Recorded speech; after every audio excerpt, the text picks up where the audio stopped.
A minha internet está oscilando um pouco aqui. Se ela continuar oscilando, eu vou tirar a câmera, tá? Estava oscilando mesmo, Mário. Qualquer coisa você tira, né? Qualquer coisa eu tiro minha câmera aqui, a gente vai na leitura no gogó meu aqui. Seguinte, então, nós vamos continuar aqui com o tema obsessão, né? Nós estamos trabalhando aqui o caso da senhora Rosiane, que é aquela mulher que tinha aquela obsessão já severa de algum tempo, e ela tinha a peculiaridade de que nos períodos de gravidez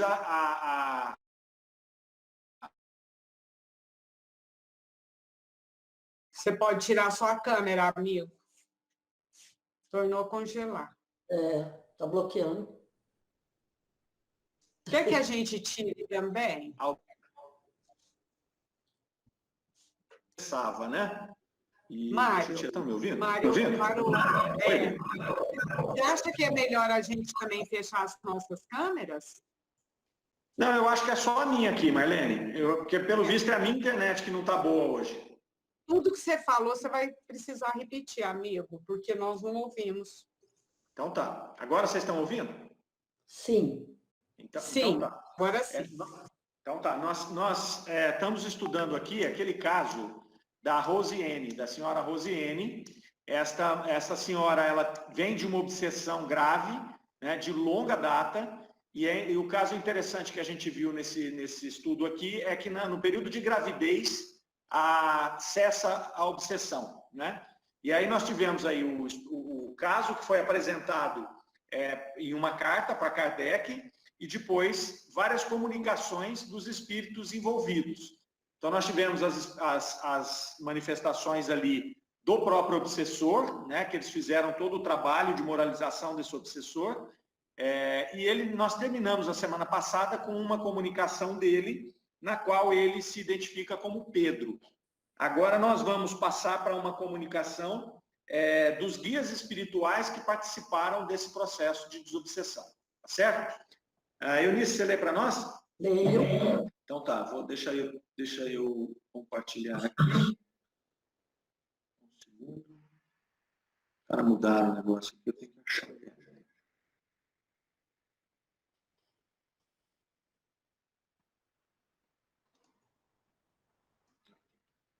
Bora lá.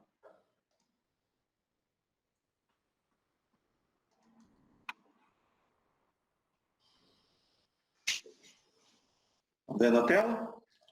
Deixa eu ter. Não abriu o texto ainda não. Eu vou botar o texto aqui.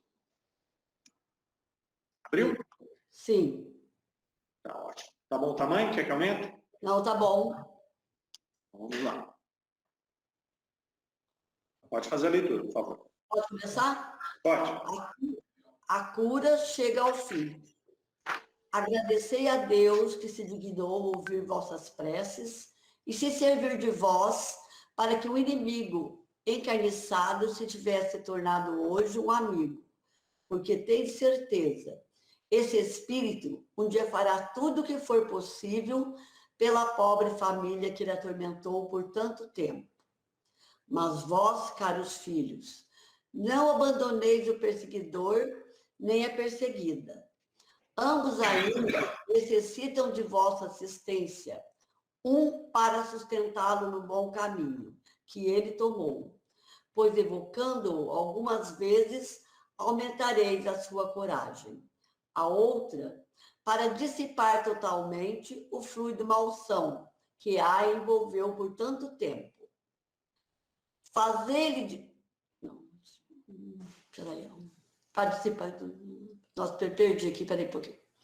Fazei-lhe de tempos em tempos uma abundante magnetização, sem o que ela ainda se acharia exposta à influência de outros espíritos malévolos, pois sabeis que esses não faltam, e vós o lamentaríeis por isso. Coragem, pois, acabai, completai vossa obra e preparai-vos para que ainda vos estão reservadas. Sede firmes, vossa tarefa é espinhosa, verdade, mas também Se não vos dobrardes, quão grande será a vossa recompensa por isso? Muito bem. Então, nós vimos aqui que esse obsessor, o Pedro, né, ele passa de um obsessor ferrenho para um amigo, tanto dela quanto da família. Né? Então, né, naquele processo que nós já vimos no estudo do caso, nós já vimos que eles, nos dois casos, né, no caso anterior que nós estudamos, também houve esse mesmo processo. Né? O obsessor ele era bastante encarniçado ali no começo, e depois ele acaba se comprometendo com o obsediado, né? E nesse caso aconteceu a mesma coisa. E aqui eles já tinham falado isso anteriormente, mas eles reforçam aqui a necessidade de sustentação do processo. Né? Então, ó, a cura já está estabelecida, mas é preciso uma situação de sustentação. Isso mostra para nós que, por exemplo, para o espírito obsessor é importante essa manutenção desse tratamento, porque ele está suscetível a cair de novo. Então, isso mostra que o processo de desobsessão, de moralização do espírito, não é uma coisa que acontece da noite para o dia, não é? É a mesma coisa com a gente. Às vezes a gente começa um estudo, começa um trabalho e a gente fica empolgado no começo, né? A gente se esforça e tal. Daí a pouco passa aquele entusiasmo inicial e você vai desanimando. Então, aí é que eles fazem essa observação, né, para que se mantivesse essa manutenção do trabalho para ele, para que reforçasse, principalmente nesse começo, né, até que ele pudesse interiorizar a questão dessa melhoria que ele fez. Né? Depois que ele interioriza isso, que isso vira um hábito, aí já é mais difícil dele cair. Mas até lá é importante essa manutenção. E no caso da obsedada aqui, da obsediada, da senhora Rosiane, a manutenção também era necessária. E aqui a gente vê também que ela acaba sendo necessária, ele aponta aqui, para dissipar os fluidos malsãos, né, totalmente os fluidos malsãos pelos quais ela passou. Então, quer dizer, ela passou muitos anos no processo obsessivo, esses fluidos foram impregnando ali, provavelmente no seu perispírito, no seu corpo físico, né, fazendo todo aquele processo de sofrimento que ela estava, e é preciso agora, através dessa magnetização, né, que eles falaram aqui, essa abundante magnetização, que se fizesse uma limpeza nesse perispírito dessa mulher, né, que estava tão afetada por tanto tempo ali. E também, naturalmente, essa manutenção faria com que desse um estado de ânimo também para ela se manter no padrão vibratório suficiente para que esse espírito não, ou esse ou outro espírito, né, uma vez que esse já estava moralizado, mas outro espírito pudesse se aproximar dela. Então é super importante essa recomendação aqui, tanto que eles fazem 2 vezes essa recomendação. Fizeram antes, nós vimos isso aí, eu acho que umas 2 semanas, e depois agora, né, essa necessidade dessa continuidade, e a gente vê também a responsabilidade do obsediado, né, em poder também fazer as mudanças necessárias em si para que a obsessão não se instale novamente pelo mesmo ou por outro espírito. Ei, Márcia, um pouquinho. Pode Você falar. está falando aí, me ocorreu muito o processo dos alcoólicos anônimos. Que eles orientam as pessoas a nunca falar, eu sou um ex-alcoólatra. Um dia de cada vez, né? Eu sou um alcoólatra em recuperação, parece que são os termos que eles usam. Você estava falando aí, e eu me lembrei disso, porque é bem isso, todos nós estamos sujeitos a qualquer momento, né? Então a gente tem que sempre estar antenado, né? Não sei se procede, mas enquanto você estava falando, eu fiquei pensando sobre isso. Não, procede sim, Marlene, realmente é muito coerente aí o que você falou, eu concordo plenamente. Alguém comenta mais alguma coisa? Não? Então, sigamos. Organizar. Agora já é Kardec, viu, gente? Que já vai fazer os seus comentários ali. Pode prosseguir, dona. Vossos guias. Não basta relatar fatos mais ou menos interessantes. O essencial é deles tirar uma instrução, sem o que eles não têm proveito. É pelos fatos que o Espiritismo se constituiu em ciência e em doutrina. Mas se nós tivéssemos limitado a constatá-los e registrá-los, não estaríamos mais adiantados que no primeiro dia. Em Espiritismo, como em toda ciência, sempre há o que aprender. Ora, é pelo estudo, pela observação e pela dedução dos fatos que se aprende. É por isso que, quando é o caso, fazemos seguir os fatos que citamos das reflexões que eles nos sugerem, quer venham confirmar um princípio conhecido, quer sirvam de elemento a um princípio novo. Em nossa opinião, é o meio de captar a atenção das criaturas sérias. Uma primeira observação a fazer sobre a carta acima referida é que, a exemplo dos que compreendem a doutrina em sua pureza, seus adeptos fazem abstração de todo amor próprio, não fazem exibição e... Sobe, Mário.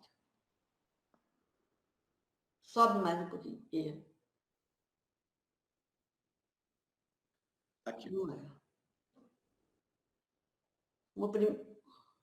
Fechou? Mas aí, não. Ó, não fazem... Parece que ficou faltando um pedacinho. É uma primeira observação agora? É aqui, ó, não fazem exibição. Pode ler de novo aqui, ó, uma primeira observação. Isso eu agora vi. Uma primeira observação a fazer sobre a carta acima referida é que o exemplo dos que compreendem a doutrina em sua pureza, seus adeptos fazem abstração de todo o amor próprio. Não fazem exibição e não procuram brilhar. Fazem o bem sem ostentação e sem vangloriar-se das curas que conseguem, porque sabem que não as devem nem ao seu talento, nem ao seu mérito pessoal, e que Deus lhes pode retirar esse favor quando lhes aprouver. Não é uma reputação, nem uma clientela que buscam. Eles acham sua recompensa na satisfação de ter aliviado um aflito e não no vão sufrágio dos homens. É o meio de conciliar o apoio dos bons espíritos que abandonam o orgulho com os espíritos orgulhosos.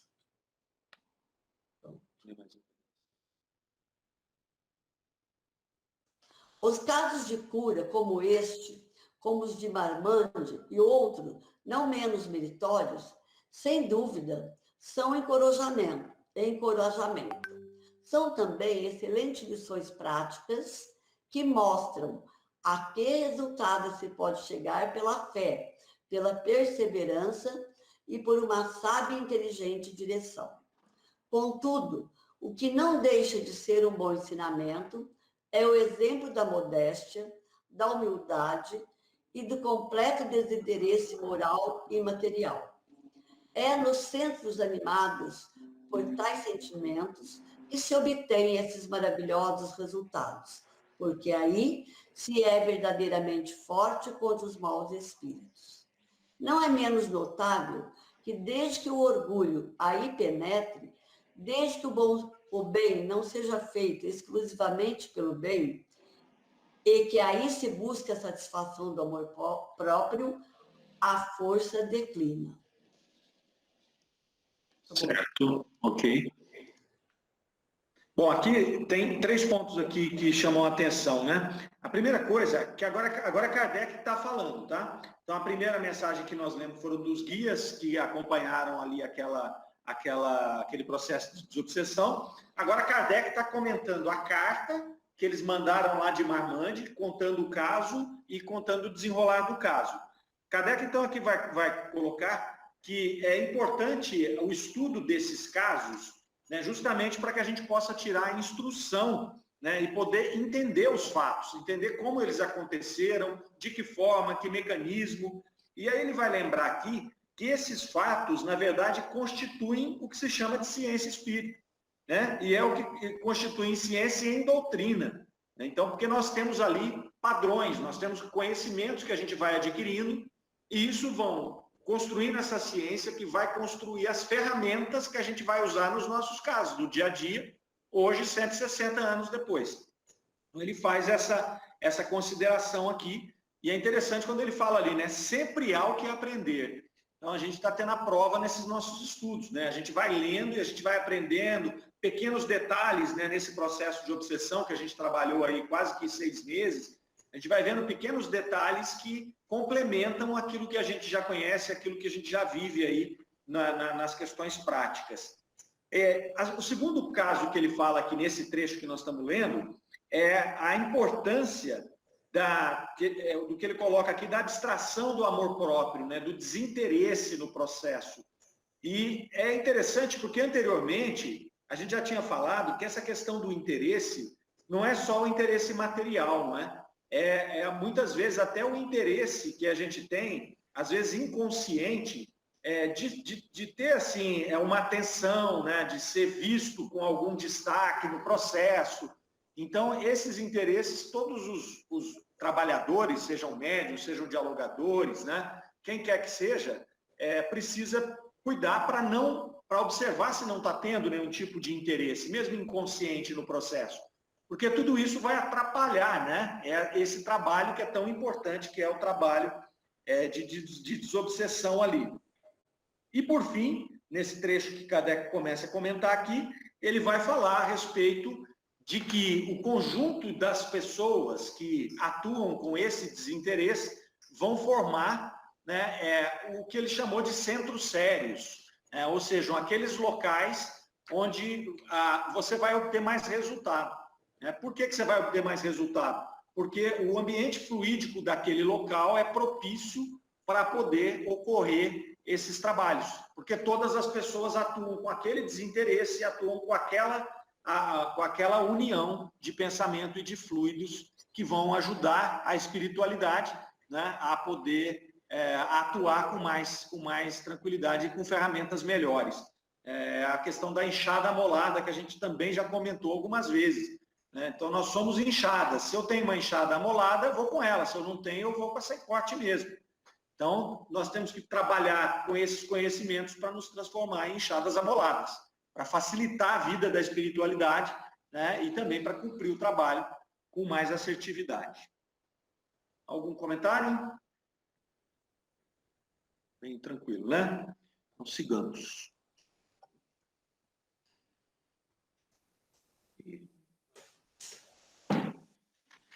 Notemos igualmente que é nos centros realmente sérios que se faz a maior parte dos adeptos sinceros, porque os assistentes são tocados pela boa impressão que recebem, ao passo que nos centros levianos e frívolos só se é atraído pela curiosidade que nem sempre é satisfeita. É compreender o verdadeiro objetivo da doutrina, empregá-la em fazer o bem aos desencarnados, bem como aos encarnados. É pouco recreativo para certas pessoas, temos que convir, mas é mais meritório para os que a isso se devotam. Assim, temos a satisfação de ver multiplicarem-se os centros que se dedicam a esses úteis trabalhos. Aí que as pessoas se instruem, prestando serviço, e os assuntos de estudos não faltam. São esses os mais sólidos tentáculos da doutrina.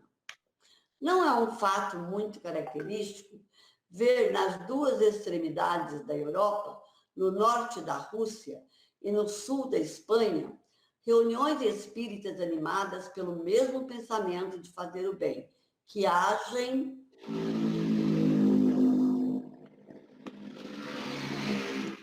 sob o impulso dos sentimentos e da caridade para com seus irmãos, não é um indício da irresistível moral da doutrina que vence todos os obstáculos e não conhece barreiras?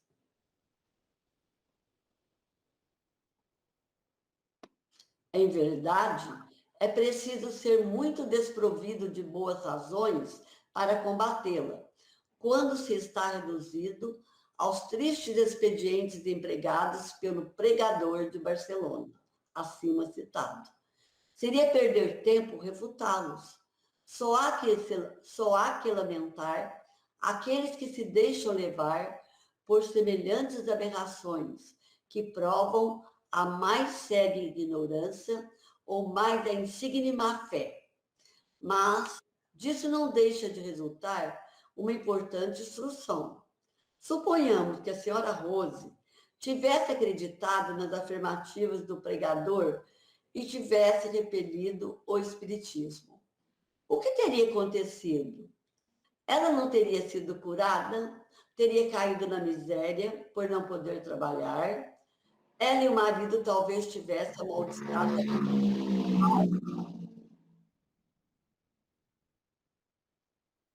Ao passo que agora o bendizem, e o espírito mau não teria se convertido ao bem. Do ponto de vista teológico, são 3 almas salvas pelo espiritismo, que o pregador teria deixado que se perdessem. Vendo os primeiros sintomas do mal, compreende-se que a ciência tenha podido enganar-se, porque eles tinham todos os caracteres de um caso patológico. Contudo, não era nada disso. Só o espiritismo podia descobrir-lhe a verdadeira causa. E a prova é que a ciência com seus remédios foi impotente durante longos anos, ao passo que em alguns dias o espiritismo triunfou sem medicamentos, apenas pela moralização do ser perverso que era o seu autor.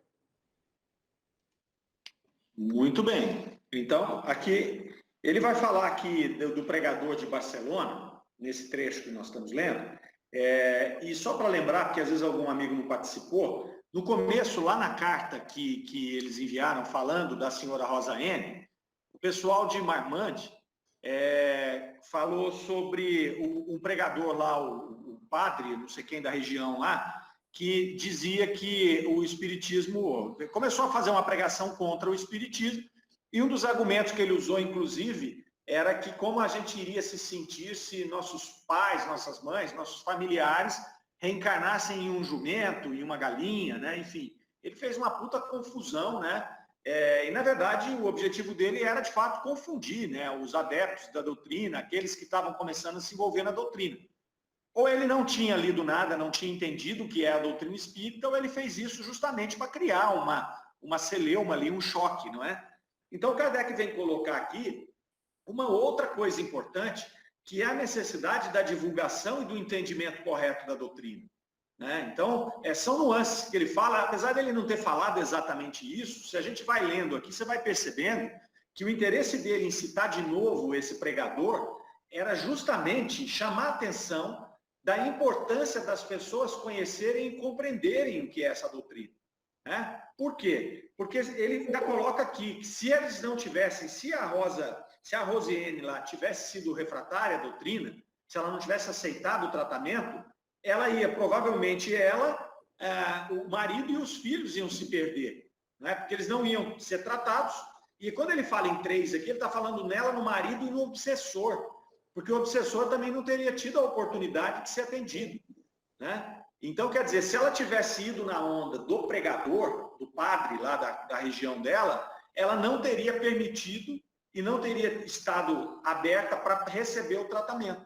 Então, com isso é a importância, né, da divulgação da doutrina, da divulgação correta, né, da doutrina, sem misticismo, sem a confusão que muitas vezes as pessoas levam, né, criando aquela situação cheia de clichê, para que as pessoas possam entender o processo. Ele não é tão complicado. Né? Eu estava falando com um amigo outro dia que está passando por um processo obsessivo. Aí eu passei algumas palestras, alguns estudos para ele ler, para ele ver. E aí, quando ele voltou comigo, né, ele não entendia muito bem, ele é um novato na doutrina. Quando ele voltou comigo, ele falou, agora eu estou entendendo. Eu falei, você está percebendo como não é tão difícil? Não é uma coisa tão complicada. Porque você tem um espírito que está chegando, se aproximando de você, né, porque você está proporcionando essa aproximação através da sua sintonia. Então, vocês dois estão equivocados aqui. O que você precisa fazer? Em primeiro lugar, orar por ele e se desconectar dele através de uma reforma íntima. Não é tão difícil. O resto a gente até faz no centro também, de buscar se aproximar desse espírito, de dialogar com ele. Mas ainda que ele não queira mudar, se você mudar, você resolve o problema. Então, percebe que quando a gente avança no entendimento, não fica tão complicado. É claro que não é simples, né? Um processo obsessivo, muitas vezes, ele vem de séculos, né? Ele vem de décadas. Mas, basicamente, com a reforma íntima, você já começa a ter ganhos de qualidade no processo. Você já começa a aproximar espíritos superiores, começa a se conectar com o seu anjo guardião.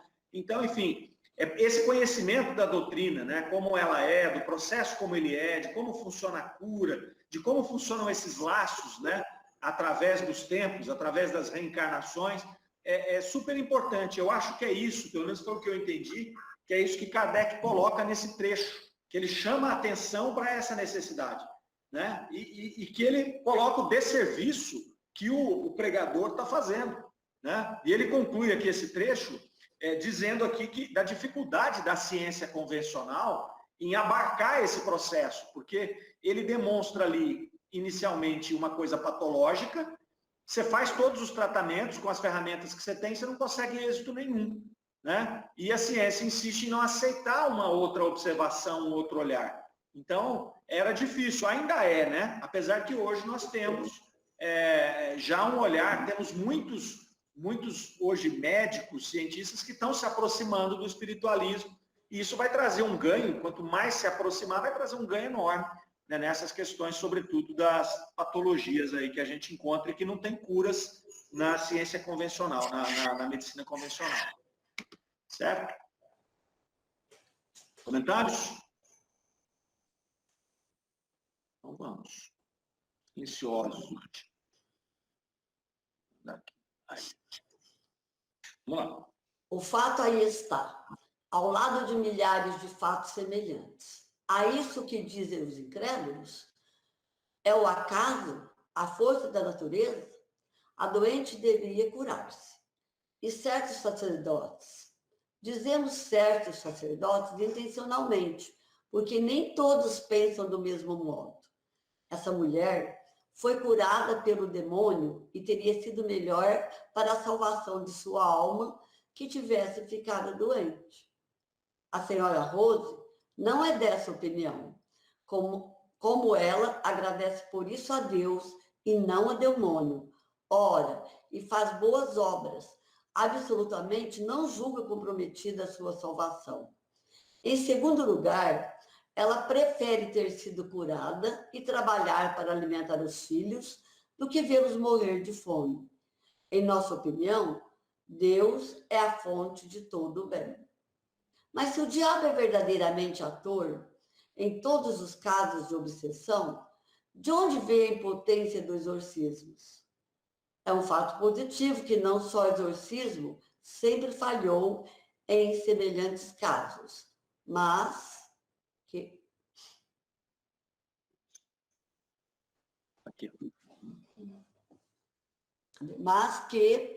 as cerimônias desse gênero sempre foram seguidas de recrudescências no mal. Morzine ofereceu memoráveis exemplos disso.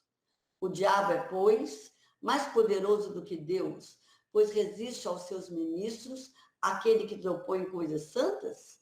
Entretanto, os espíritas a quem invocam? A quem solicitam apoio? A Deus, porque com a mesma assistência eles triunfam, ao passo que os outros falham. Eis a razão. Para começar a volta do obsessor ao bem, em consequência a cura do doente, o que é um fato material, provam que não se tratam do demônio, mas de um mau espírito, suscetível de se melhorar.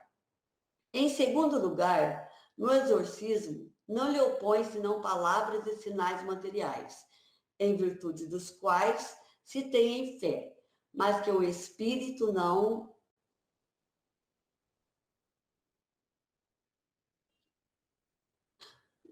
leva em consideração. Irritam-no, ameaçam-no, maldizem-no, voltando às chamas eternas. Querem dominá-lo pela força, e como ele é inatingível, ri-se e vos escapa e quer provar-vos que é mais forte que vós. Pelo Espiritismo lhe falamos com doçura, procuramos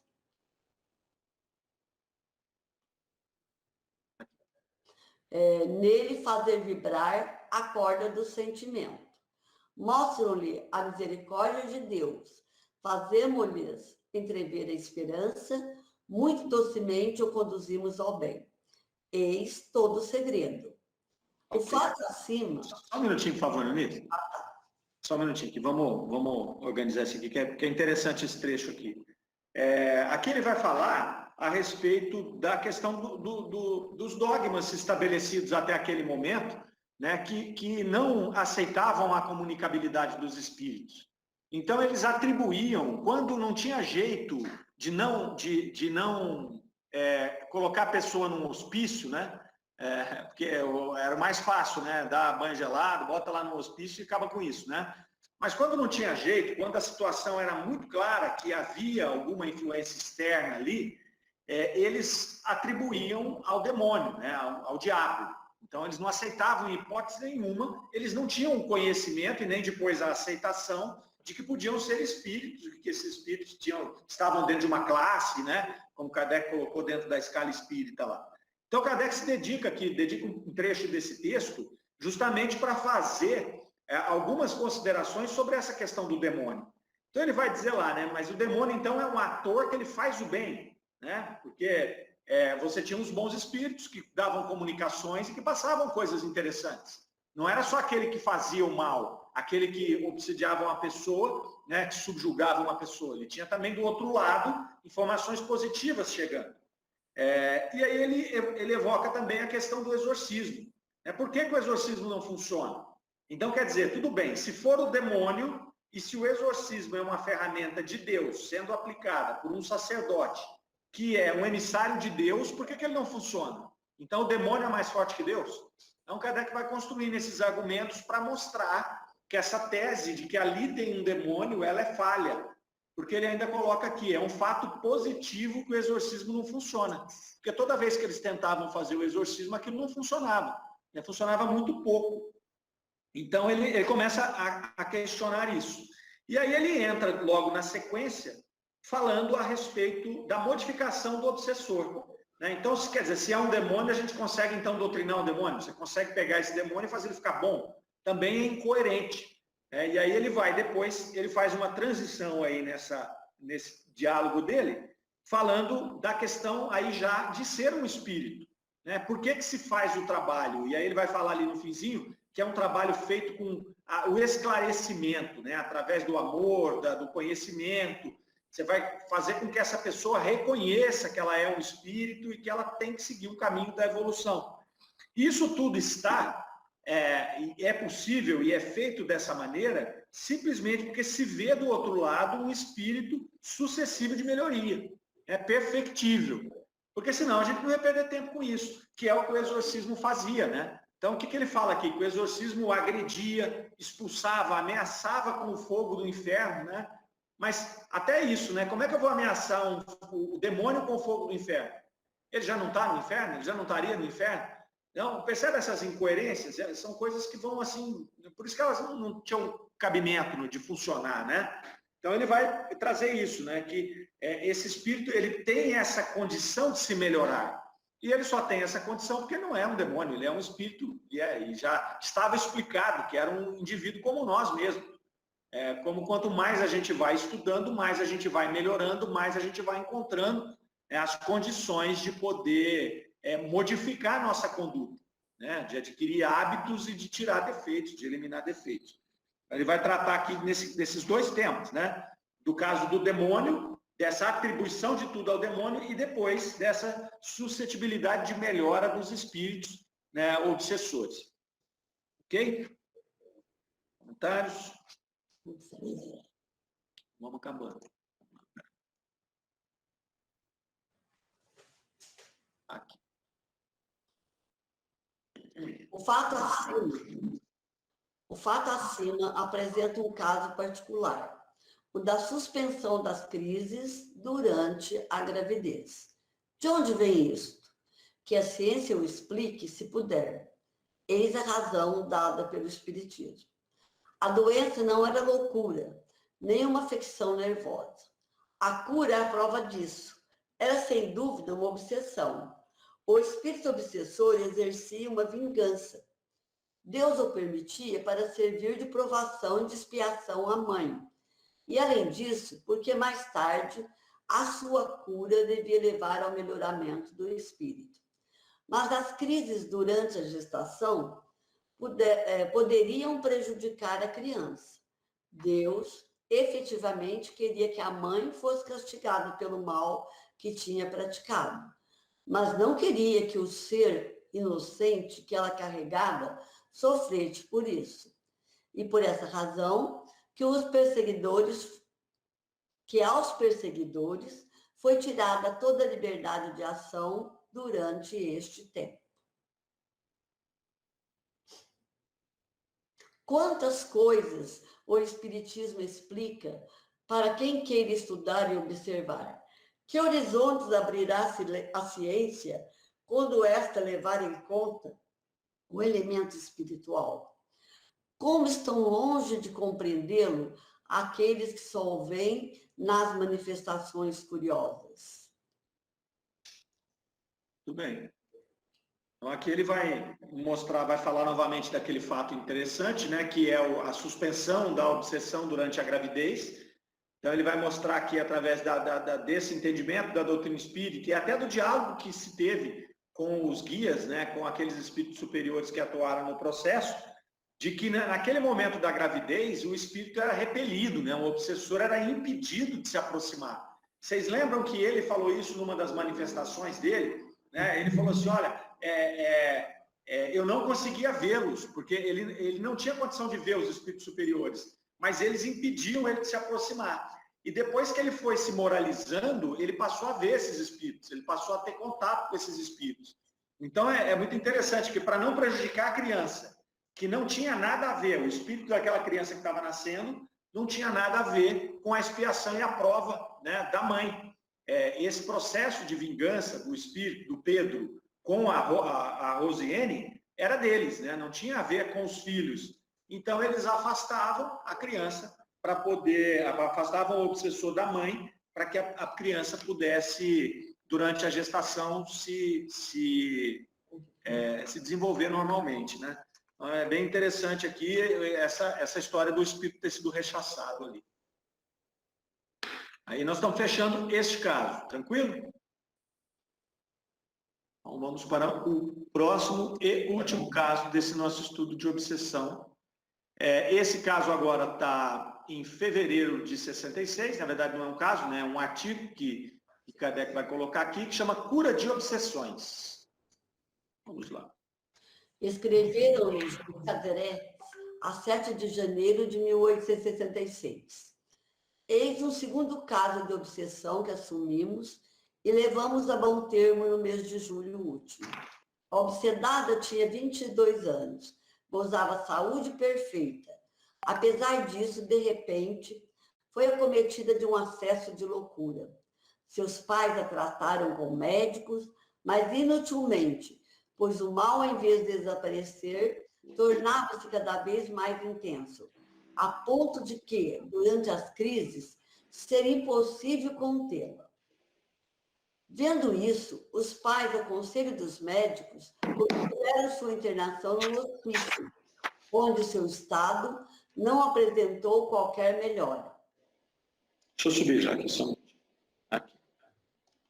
Nem eles, nem a doente, jamais haviam cogitado do espiritismo, que nem mesmo conheciam. Mas, tendo ouvido falar na cura de Gene R, que vos falei, eles vieram procurar-nos e saber se poderíamos fazer alguma coisa por sua filha infeliz. Respondemos nada poder garantir antes de conhecer a verdadeira causa do mal. Consultados em nossa primeira sessão, os guias disseram que a jovem era subjugada por um espírito muito rebelde, mas que acabaríamos trazendo-o ao bom caminho e que a cura consequente nos daria prova dessa afirmação. Assim, escrevi aos pais residentes a 35 quilômetros de nossa cidade, dizendo que a moça seria curada e que a cura não demoraria muito, sem, contudo, precisarmos à época. Evocamos o espírito obsessor durante 8 dias seguidos e fomos bastante felizes para mudar suas más disposições e fazê-lo renunciar a seu propósito de atormentar a vítima. Com efeito, a doente ficou curada, como nossos guias haviam anunciado. Os adversários do Espiritismo repetem incessantemente que a prática dessa doutrina conduz ao hospício. Ora, nós lhe podemos dizer, nessa circunstância, que o Espiritismo dele faz sair aqueles que lá haviam entrado. Entre 1000 outros, esse fato é uma nova prova da existência da loucura obsessional, cuja causa é totalmente diferente da loucura patológica e ante a qual a ciência falará enquanto se obstinarem em negar o elemento espiritual e sua influência sobre a organização. Certo, aqui a gente está vendo que ele vai começar a colocar alguns casos que aconteceram também, que tem uma similaridade com os casos anteriores, e aí ele vai fazendo algumas pontuações aqui, né? Essa jovem aqui, ela era também, a Jane R., era muito parecida com as anteriores, né? Tanto na duração das crises quanto na violência delas. Então, esses casos que vêm para cá são casos todos de subjugação, né? Não são casos sim, de obsessões simples, são casos de subjugação, que eram os que chamavam mais atenção. Aqui ele vai falar que, nesse caso aqui, ela estava a uma distância de 35 quilômetros, então é um fato que ele vai acrescentar, para mostrar que não faz diferença onde a pessoa esteja, o trabalho pode ser realizado à distância sem nenhum problema. Vai reforçar aqui o caso de que, como não sabiam o que estavam lidando, estavam enchendo os hospícios com pessoas que eram, na verdade, obsediadas, e aí ele vai colocar ali dessa loucura obsessional, né? Ele queria aqui mostrar, de fato, que havia um outro componente aqui, que era essa loucura obsessional. Se a gente volta aqui para analisar o nosso contexto no Brasil, por exemplo, a gente vai ver que dos hospitais psiquiátricos, dos mais de 200 que foram fundados no Brasil, mais de 80% deles eram vinculados à doutrina espírita. Então está aqui a raiz, né? É porque a doutrina espírita foi a primeira, talvez a única até hoje, que tenha observado essa loucura obsessional. E aí encontrado a condição de ajudar nesse processo de reparação do indivíduo que estava subjugado.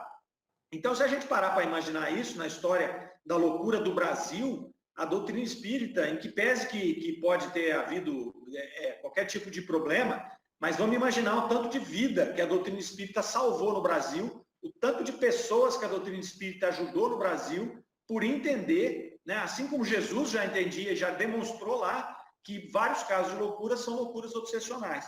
É isso que Kardec está colocando aqui, e acho que o único povo que entendeu esse direito fomos nós, né? Porque nós abrimos 200 e tanto.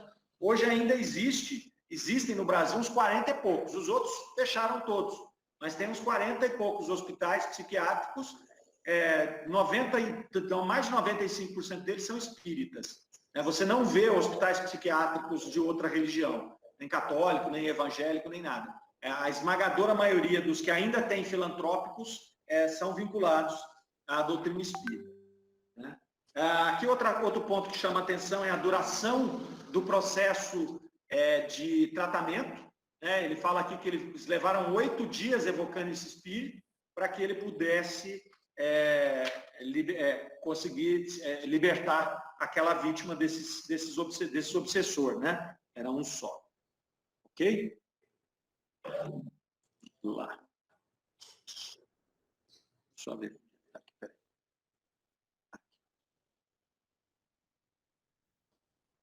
Há, pois, espíritos... É aqui, né? Exatamente. Há, pois, espíritos obsessores, cuja ação pode ser perniciosa à razão e à saúde. Não é certo que, se a loucura tivesse sido ocasionada por uma lesão orgânica qualquer, esse meio teria sido impotente? Se objetassem que essa cura espontânea pode ser devida a uma causa fortuita, responderíamos que se tivéssemos somente um fato para citar, sem dúvida seria temerário daí deduzir a afirmação de um princípio tão importante, mas os exemplos de curas semelhantes são muito numerosos. Eles não são privilégio de um indivíduo e se repetem todos os dias em diversos lugares, sinais indubitáveis de que repousam sobre uma lei da natureza. Citamos várias curas do mesmo gênero, notadamente em fevereiro de 1864 a janeiro de 1865, que contém 2 relatos completos. Eminentemente instrutivos. Eis outro fato não menos característico obtido no grupo de Marmande. Numa aldeia, a algumas léguas dessa cidade, havia um camponês atingido por uma loucura tão furiosa que perseguia as pessoas a golpe de forcado para matá-las, e que, na falta de pessoas, atacava os animais no pasto. Corria incessantemente pelos campos e não voltava mais para casa. Sua presença era perigosa. Assim foi fácil obter autorização para interná-lo no hospício de Cadillac. Não foi sem vivo pesar que sua família se viu obrigada a tomar essa atitude. Antes de levá-lo, tendo um dos parentes ouvido falar das curas obtidas em Marmande, em casos semelhantes, foi procurar o senhor Domblé e lhe disse: Senhor, disseram-me que curai os loucos, por isso vim vos procurar. Depois contou-lhe de que se tratava, acrescentando: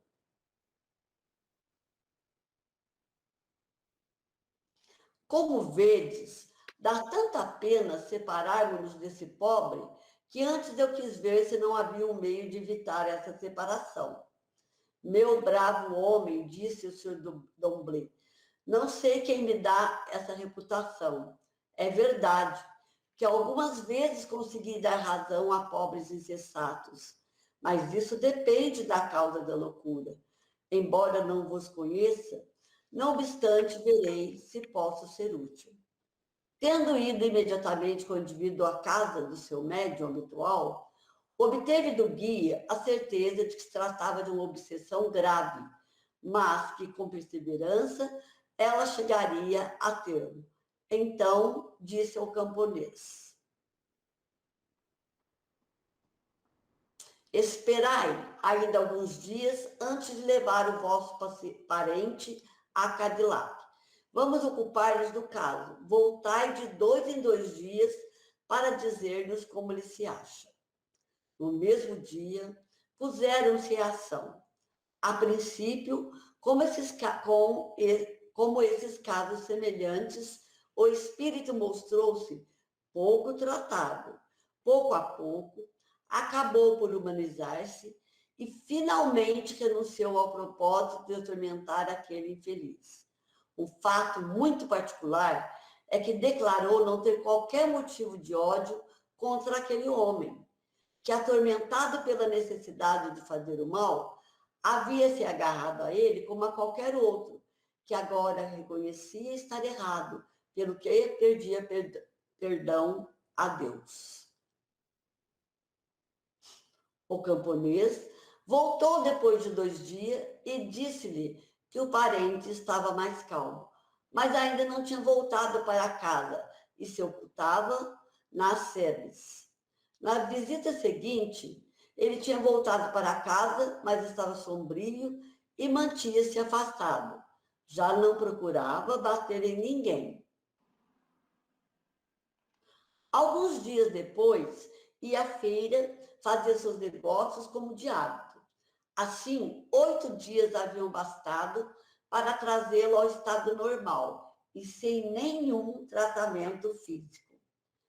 É mais que provável que, se tivesse encerrado com os loucos, ele teria perdido a razão completamente.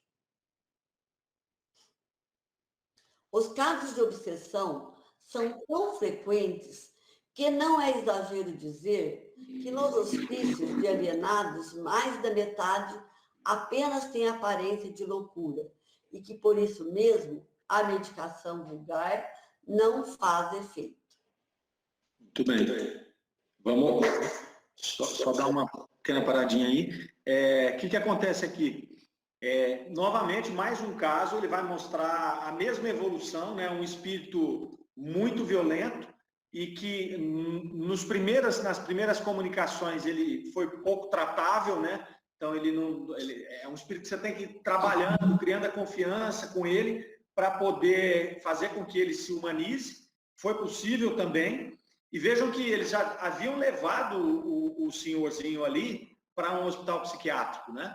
Só que a família ficou penalizada com aquilo e procurou essa ajuda. Descobriu ali que havia esse pessoal que estavam fazendo esse tratamento espiritual e foi buscar. E aí, a partir desse trabalho que eles foram fazendo, eles conseguiram trazer esse indivíduo de volta e conseguiram resgatá-lo ali, né? A ponto de que ele veio. E é interessante que não é uma coisa que acontece, que ele vai mostrando aqui, não é uma coisa que acontece da noite para o dia, né? De uma hora para outra. Vejam que ele voltou e ele ficou lá ainda arredio, ficou prostrado, aí ele foi melhorando aos poucos, à medida em que o tratamento ia avançando, a desobsessão ia acontecendo, para depois ele poder voltar a trabalhar normalmente. Então vejam que era um indivíduo que foi levado para um hospital psiquiátrico, que queria matar as outras pessoas, né, com uma ferramenta que atacava os animais. Então imagina o estado de subjugação que ele estava.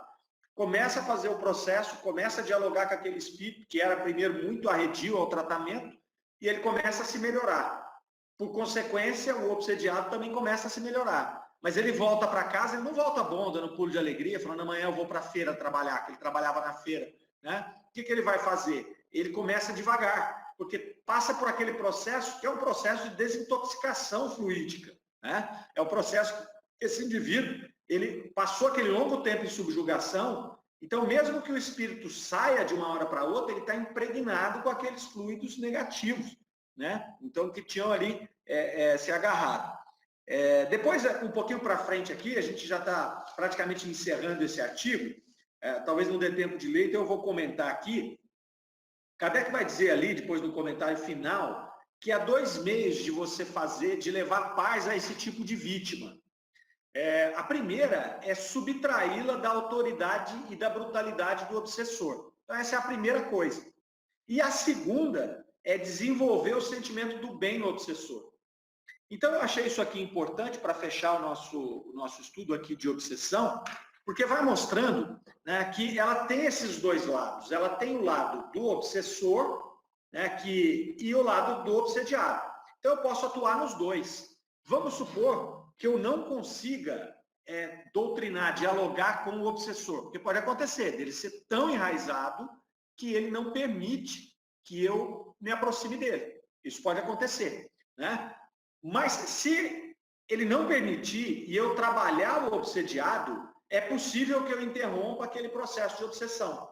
Só que não adianta só a gente trabalhar o obsediado, ele tem que se melhorar, né? A gente já falou sobre isso também. Então, a partir do momento em que ele promove uma reforma íntima, ele consegue a autoridade moral necessária, um ascendente moral sobre o obsessor, e esse não consegue mais atingi-lo, não alcança ele mais, vibratoriamente. Então, esse é um lado. Ou eu melhoro, né, a condição moral do obsediado, ou eu afasto o obsessor por vontade própria, quando você faz com que ele desenvolva o desejo pelo bem. Né? A diferença se eu tratar só o obsessor e o obsediado continuar do jeito que ele nós já falamos semana passada, ele vira Uber de obsessor, porque o outro vai pegá-lo. É interessante aqui que o espírito, nesse caso aqui, um pouquinho à frente também, ele vai dizer que ele não tinha nada com aquele indivíduo. Ele se aproximou dele porque ele queria fazer o mal, ele era um ser que era persistente no mal, e ele encontrou nesse indivíduo, na verdade, a afinidade fluídica, a simpatia. E aí ele, grudou nele. Então, nem toda obsessão tem uma história por trás, de uma vingança, de um processo lá de séculos, né? Esses são os clichês que a gente tem que entender a doutrina para parar de usar. né? Porque está num processo obsessivo. Não, pede perdão para o espírito, porque com certeza você fez alguma coisa com ele em encarnações passadas. Às vezes não. Às vezes não. É muito mais efetivo a gente falar para o indivíduo, olha, peça para Deus ajudar esse irmão que está aqui do seu lado, independentemente do que aconteceu, e melhore a sua condição moral e vibratória. É isso que você tem que fazer. Não interessa, na verdade, quem é o obsessor, concorda? Não interessa, não faz diferença nenhuma. A gente fica criando confusões na nossa mente, criando sentimento de culpa no indivíduo, no obsediado, quando você fala isso. Porque ele vai falar, eu era um bandido mesmo, eu devia ter feito muito mal para ele, então eu mereço. Então você está atrapalhando o processo. Né? Quer dizer para ele, não. Você tem que sair de perto dele. Né? Se ele não quiser se melhorar, é um problema dele nesse momento. Né? Melhore você. Melhore você. Peça a Deus para ajudá-lo, para iluminá-lo, mas foque em você. É individual, né? Esse processo é individual. Então, é basicamente isso, tá? Então, algum comentário aqui para a gente fechar? A gente está fechando esse caso da obsessão. Alguém gostaria de comentar sobre esse ou outro caso que a gente falou de obsessão? Não, eu acho que você tem razão, Mário, que a gente nunca pode generalizar. Eu acho que muitas pessoas no espiritismo falam, não, isso aí é do passado, isso é o espírito, isso aí é obsessão, igual você disse, algum inimigo do passado. Aí leva aquilo, pode até que não tinha inimigo nenhum, começa a ter também, né? Porque aí já a sintonia se faz, a gente tem que ter mesmo a caridade e orar pelos espíritos sofredores, como disse, independente de quem sejam. Se é do passado, ou se é de hoje, ou se não é de nada, né? É muito complexo isso aí, mas foi muito interessante esse estudo, viu? Estudo bastante rico, né? Muito cheio de... É como a da revista espírita lá, eu estou adorando, é tão bom, nossa, a gente fica sábado, eu não posso assistir no sábado, mas eu fico na semana doidinha para assistir. É igual uma novela, né? Cada dia tem uma história diferente. Muito bom. Muito bem, gente. Alguém tem mais algum comentário? Se não... Oi, pode falar, Vitor. Não, só queria comentar que eu pensei, né, sobre um tema que me é bastante interessante, e aí levantar para o grupo, que seria estudar as palestras familiares de Além Túmulo da Revista Espírita, porque elas são muito enriquecedoras e elas abordam vários aspectos, tanto, por exemplo, uma obsessão como um outro aspecto, enfim, é muito geral e muito enriquecedor, né? Porque a gente aprende ali com os casos e depois com os comentários de Kardec, então acho que seria uma boa sugestão. Ô Vitor, eu gostei muito, viu? O que vocês acham, pessoal? Essas palestras familiares de Além Túmulo, para quem não está familiarizado, são as comunicações, né, que Kardec recebeu lá na Sociedade Espírita de Paris, ou comunicações que vieram de outras sociedades espíritas ali, que o pessoal mandava para ele por carta. Então, como o Vitor falou aí, Kardec sempre colocava a comunicação mediúnica, né, o espírito, a entrevista com o espírito, e tirava dali as consequências morais, né, as coisas todas, as curiosidades, os afazeres dos espíritos, como que eles se comportavam. Para mim, quando eu estou fazendo ali o programa da Revista Espírita, que cai nas palestras familiares, eu adoro, porque é isso que o Vitor falou mesmo, é muito diverso, né? E aí eles evocam um pintor, daí a pouco evocam um filósofo, daí a pouco evocam uma pessoa comum. Então é muito bacana. Vocês acham que nós podemos seguir nessa linha? Ótima ideia, Vitor. Isso mesmo. Eu também gostei. Mas não seriam os mesmos casos da Revista Espírita, não. Seriam outros casos. Porque você tem estudado esses casos também na Revista Espírita. Aí seriam outros casos. Então, seria até os mesmos, mas a gente pode até começar, bem colocado, viu, Eunice? Para a gente não misturar com o que a gente está fazendo lá no sábado, a gente começa em 1860. Eu estou fazendo a Revista Espírita, o programa, até 1859. Eu estou fazendo 59 agora. Eu vou levar o ano inteiro para fazer 59. Então, a gente começa aqui em 1860. Né? Aí... É bom que o pessoal que não está assistindo o programa, que não está vendo o programa, vai voltar lá curiosamente para ver o que a gente fez de estudo lá das palestras familiares de Além Túmulo antes. E não tem sequência, dá para fazer isso. Então a gente pode começar em 60, Eunice, para a gente não encavalar. Senão eu vou falar no sábado, a gente na quarta vai falar o mesmo tema, de fato, não seria... pode buscar mais coisa.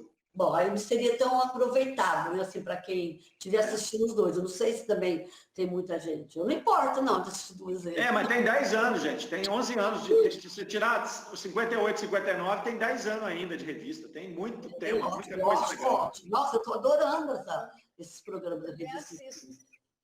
Que bom. Não no sábado. Também gosto, hein? Muito bom, muito bom. Então, gente, ficamos assim, tá certo? Então, a semana que vem a gente começa com palestras familiares de Além Túmulo. Gostei muito do tema também, vai ser bem legal.